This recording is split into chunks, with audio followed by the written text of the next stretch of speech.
우리 공화당의 광화문 천막과 관련해서 문재인 대통령이 경찰의 조금 행태를 좀 비판을 했다. 손수호 변호사님. 이게 네. 경찰이 투입될 수 없는 투입되는 법적 근거가 없습니까? 대통령의 지시가 좀 무리한 건가요? 그렇지는 않습니다. 예. 왜냐하면 최초에 경찰이 입장을 표명한 것 때문에 혼란이 좀 생겼는데요. 서울시에서 행정 대집행을 계획하고 있을 때 경찰 측에 협조를 요청했어요. 예. 그러자 경찰이 처음에는 개입할 근거가 없다라는 그랬죠. 입장을 표한 적이 있거든요. 하지만 잘 따지고 보면 행정 대집행을 경찰이 하는 건 아닙니다. 하지만 정상적으로 서울시와 계약을 체결한 업체가 공무원의 임무를 대신해서 그런 행위를 할 때, 행정 대집행 행위를 할 때 그에 대해서 폭행 등을 행사한다면 이거는 현행범이거든요.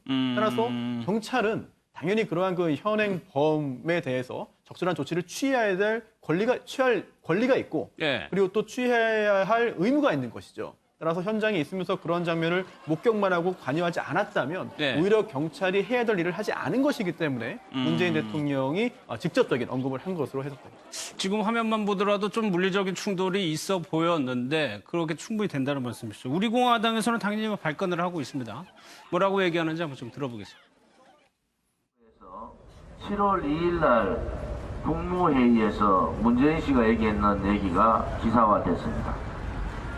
행정대집행을 물리적으로 막고 방해하는 것은 명백한 불법이며 현행범인데 경찰이 그렇게 불법이 난무한 상황에서 아무런 조치를 취하지 않았다고 경찰과 행자부 장관, 서울시장을 질책했습니다. 그 폭력 깡패, 우리 공화당 당원들을 무참하게 폭행을 가하는 용역 깡패들이 다 현행범으로 잡아가야 되는 거 아닙니까? 우리 공화당은 문재인 정권 퇴진을 위해서 끝까지 투쟁하겠다 이 말씀을 드립니다. 공화당에서는 오히려 우리들이 폭행을 당했다라 피해자다라고 주장을 하고 있는 것 같거든요. 저는 일단 문재인 대통령의 말씀이 맞습니다. 예. 그러니까 불법 행위가 있고 앞에 현행범이 있으면 당연히 경찰이 법 집행을 해야 되고 공권력이 바로 서야 되죠. 그래서 그것만 놓고 보면 지당하신 말씀인데 이 말씀을 들으면서 저는 오히려 굉장히 실망이 컸습니다. 네. 뭐냐 하면은 같은 옳은 말이라도 상대방이 누구냐 그리고 타이밍이 적절하냐 이것에 따라서 정치적인 판단은 또 달라지는 것이거든요. 그동안 경찰이 사실은 시위대에 얻어맞는 일이 얼마나 많았습니까? 그러니까 불법 시위대에 그렇게 경찰이 얻어맞고 밀리고 하는데도 대통령께서 한마디도 안 하셨거든요. 예. 그러면은 노조라든지 뭐 다른 시위대에서 그렇게 얻어맞을 때는 가만히 계시다가 이제 우리 공화당이라는 야당 측과 관련 맞섰을 때 이렇게 질책을 하시니까 예. 지금 대통령께서 항상 그 비서진에 강조한다던 그 충풍추상 남에게는 온화하게 하고 예. 우리에게는 굉장히 서리빨처럼 엄하게 대하라. 이런 말씀하고도 지금 정반대인 거죠. 그러니까 지지층이 불법 시위를 할 때는 온화하게 경찰이 대항을 해도 가만히 있다가 이 야당 측에서 불법 시위를 할 때만 저렇게 말씀하시는 게 좀 정치적으로는 편향적으로 들릴 수도 있다. 이렇게 생각합니다. 예. 문재인 대통령 말씀은 이제 원론적인 얘기는 완전히 맞은 이야기고 또 법적으로 맞는 얘기는 맞아요. 그런데 행정대집행이라는 게 특수성이 있어요. 그러니까 행정대집행을 할 때는 행정기관이 주체가 되는 거고 집행의 대상은 지금 우리 공화당이잖아요. 그래서 당사자는 서울시하고 우리 공화당이란 말이에요. 그래서 이 철거뿐만 아니라 다른 일반적인 철거에 있어서 경찰은 개입하지 않습니다. 왜냐하면 경찰 위치가 개입할 법적 근거가 애매해요. 그러니까 거기서 범법 행위가 일어난 거에 대해서는 사실은 체포할 수는 있죠.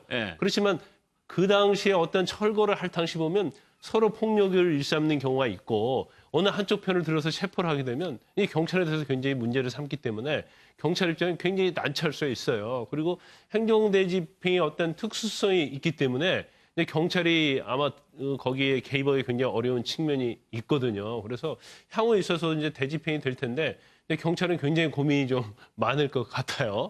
그렇지만 현행범은 체포할 수 있지만 만약에 체포했을 때 그러면 어느 쪽을 체포할 것이냐. 예를 들어 용역 쪽에서도 강제로 물론 근거는 있지만 그 와중에서 어떤 폭력이랄지 그런 게 하면 사실 이쪽도 현행범이고 이걸 방해하는 다른 쪽도 현행범이 되는 거거든요. 그래서 경찰은 굉장히 대통령님께서 저렇게 말씀하셨기 때문에 고민이 굉장히 깊어질 수밖에 없다. 이렇게 알겠습니다. 말할 수 있죠. 정치권에서는 조어를 많이 씁니다. 말을 만드는 거죠. 나경원 원내대표의 말을 좀 보겠습니다. 야당 탄압 전문가 조국 수석, 여권 단속 전문가 양정철 원장, 지지율 단속 이벤트 기획사 김정은 정권, 조국, 양정철, 김정은, 이른바 조양은 세트로 나라가 온통 엉망입니다.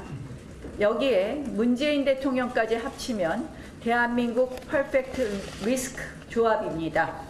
정치와 타협의 공간인 국회에서 벌어진 일에 지금 편협하고 일방적이며 불공정한 사법잣대를 들이대는 전형적인 정치 탄압입니다.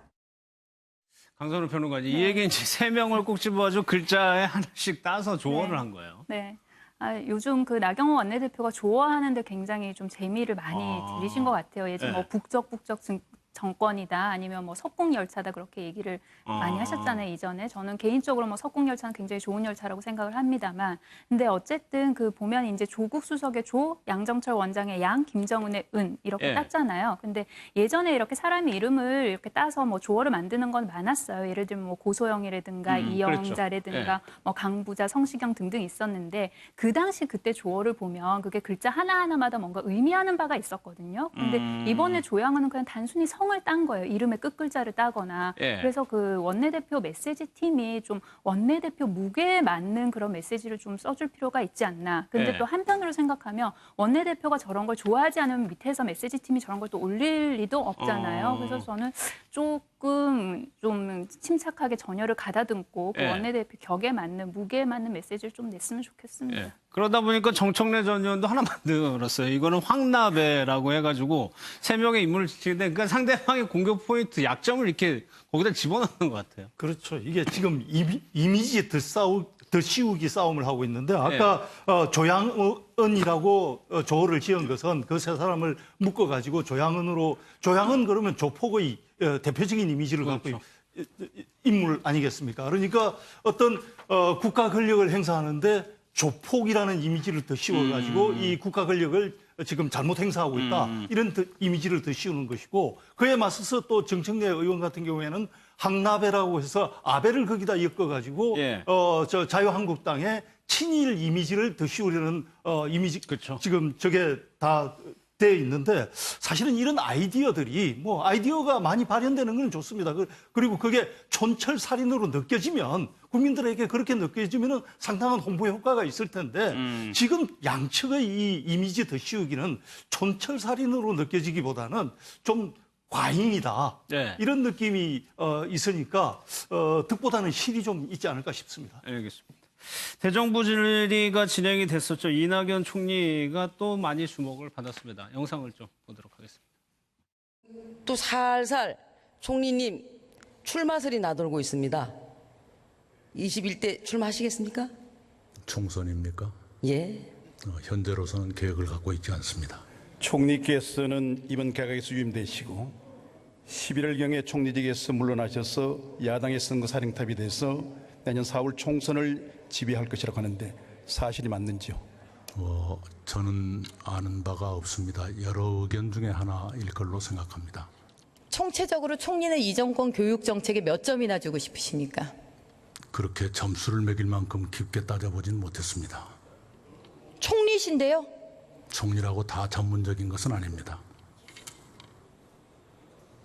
교육부에만 맡겨놓고 총리가 하나도 안 챙기셔서 대한민국 교육이 이 지경이라고 믿고 싶어지는 순간입니다. 들어가셔도 좋습니다. 저를 과대평가하셨습니다. 글쎄, 김광선 변호사, 일단 이낙연 총리의 답변을 보면은 상대방이 딱 말문을 막히게 하는 포인트가 있고 또 그렇게 얘기를 잘한단 말이에요. 기자 출신이고요. 촌철살인 뭐 그런 말이 어울릴 것 같아요. 더군다나 그 화를 내지 않고 목소리를 아주 저음으로 깔면서 상대방이 이 얘기하는 것에 대해서 또 불합리한 부분에 대해서 조목조목 잘 지적을 하죠. 근데 사실 대정부 질문이라는 것이 지금 총리가 국회의원 출마 여부를 갖다 확인하는 그런 자리는 아니잖아요. 그런데 자유한국당에서 국회의원 3명 모두 나와가지고 총리 출마할 거냐 이렇게 왜 물어보는 이렇게 거예요. 관심이 있을까요? 이 부분은? 그만큼 다음 총선에서 이낙연 총리가 영향을 얼마나 미칠 거에 대해서 관심이 많다는 거죠. 그러니까 자유한국당의 어떤 총선 경쟁에서 영향성 이걸 보는 것 같습니다. 네. 그래서 지금 만약에 뭐 지금 나오는 얘기가 선대 공동위원장 하면서 이제 비례대표로 간다. 그러면 그 이낙연 총리가 굉장히 연설도 잘하고 네. 또 굉장히 말을 잘하거든요. 그러면 그런 것들이 영향을 미칠 수 있는 거고 또 그렇지 않고 그냥 지역구로 출마하게 되면 결국 저격수 역할을 할 수 있는 거거든요. 자유한국당에서 어떻게 보면 가장 당선 가능성이 있는 사람에 대해서 거기를 전략 공천해서 할 수도 있기 때문에 그런 거에 굉장히 관심이 많은 것 같아요. 더군다나 대선 주자 지지에서 1위를 달리고 있잖아요. 네. 그러니까 자유한국당이 앞으로 총선과 관련해서 영향을 미칠 것에 대해서 굉장히 많이 걱정을 하고 있는 것 같긴 하지만 그렇다고 하더라도 노골적으로 대정부 질문에서 저런 질문을 해야 하는 것인가? 예. 거기에서는 굉장히 그렇죠. 좀 실망스러운 측면이 있고, 그다음에 전희경 의원과 관련된 부분에서 보면 전희경 의원이 이제 제가 쭉 지켜보면 올해 2년 전 스펙트럼이 있는데 굉장히 우측에 많이 가 있는 비례대표 의원이단 말이에요. 네. 그런데 사실 이제 총리를 좀 저격하려고 했지만 그 어떤 그 뭐 전교조 그런 얘기 하는 건 좋아요. 그렇지만 뭐 비정함이냐 세시함이냐 뭐 이런 문구, 뭐 국어적 표현에 있어서 그런 것들 그런 걸 가지고 시간을 낭비하는 것 자체가 사실은 대정문 질문 제도 자체를 굉장히 희석화시키면서 좋지 않은 방향으로 이끄는 그러한 뭐 전례라고 봅니다. 예. 그럼 강선호 평론가는 뭡니까? 당에서 보기에 이낙연 총리가 있으면은 총선에 투입이 되면 아주 큰 힘이 된다 이런 분위기인가요? 그 이낙연 총리가 지금까지 그 대선 주자 이렇게 여론조사를 보면 굉장히 큰 부침 없이 이렇게 리딩 그룹을 계속해서 속해왔잖아요. 네. 그래서 그런 데서 줄 수 있는 어느 정도 메시지나 영향력이 분명히 있지 않을까. 왜냐하면 야당 쪽은 지금 자유한국당은 총선을 이끌 황교안 총리가 대권 주자로서 계속해서 거론이 되는 분 아닙니까? 그러니까 그거에 어떤 카운터파터 개념으로 이렇게 있는 그런 것도 있을 테고요. 그리고 국무총리 하시는 동안 지금도 하고 계시지만 큰 대거 없이 굉장히 안정적인 모습을 보였다. 그런 네. 면에서도 높은 점수를 받고 있는 것 같습니다. 알겠습니다.